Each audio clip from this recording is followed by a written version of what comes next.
fandom friends! Today is going to be an explanation for confusion involving the Vinland Saga manga.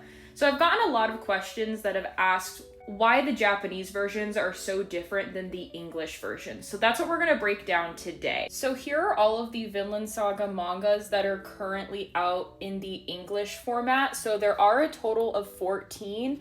However, this last book does not cover the entire series.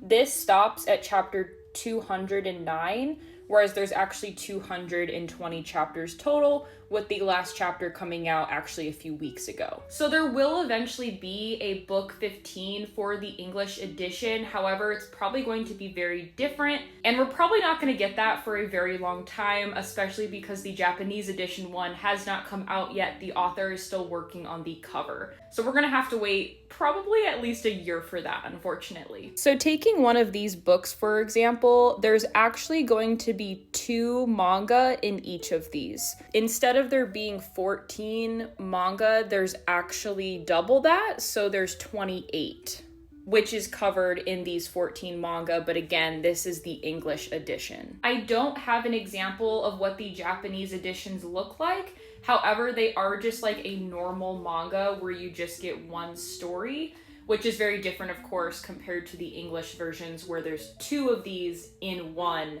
within those hardcover books. Does that make sense?